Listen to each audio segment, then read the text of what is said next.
कुछ उद्देश्य था कि आज पूरे देश के अंदर जातिगत जनगणना का मुद्दा, बैकलॉग भर्ती का मुद्दा, क्रीमी लेयर का मुद्दा और संख्या के अनुपात में भागीदारी का मुद्दा पूरे देश के अंदर है। पिछले एक दशक से ओबीसी महासभा इनके लिए संघर्षरत है। यहाँ गांव से लेकर दिल्ली तक हम इस आंदोलन को चला रहे हैं और चूंकि अखिलेश जी ने ये कहा कि हम जातिगत जनगणना, बैकलॉग भर्ती का मुद्दा हो, क्रीमी लेयर का मामला हो और चाहे किसानों का मामला हो, दलित आदिवासियों के उत्पीड़न का मामला हो, और इस पर वो काफी प्रखरता से अपनी बात को रखते हैं और उनके लिए खड़े होते हैं। और हम भी इसी मुद्दे को ले जो है पूरे देश में आंदोलनरत हैं और इसी के लिए काम करते हैं। तो आज हम लोगों का आने का जो उद्देश्य था, सिर्फ यही उद्देश्य था कि इन बातों का पर हम जो है उनसे 5, 10, 15 मिनट की जो भी हमको समय मिलता तो उस पर हम उनके चर्चा करते और उनका विजन क्लियर करते और उस हिसाब से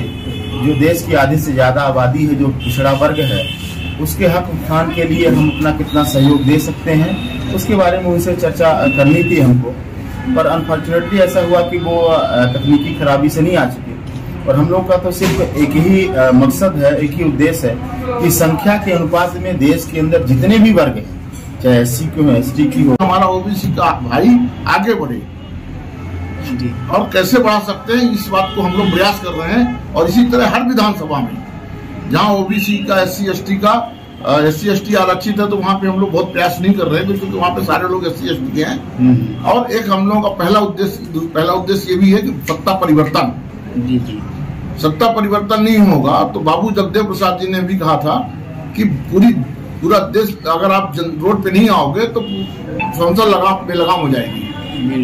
तो संसद पे लगाम लगाने के लिए, विधानसभा पे लगाम लगाने के लिए हमको आपको रोड पे आना पड़ेगा। और ये विगत 20 सालों से लोग रोड पे आना बंद कर दिए।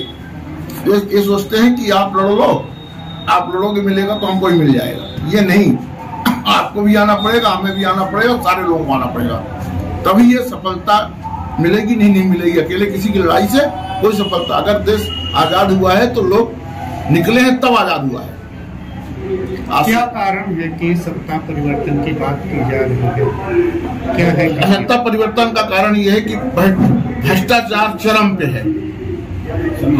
संविधान पे छेड़खानी की जा रही है। हम लोगों को संविधान संदेश यात्रा पूरे संभाग में भी निकाले थे। 24 तारीख को निकाला था और 8 तारीख को समापन था रीवा में, और उस पर लोगों को हमने संदेश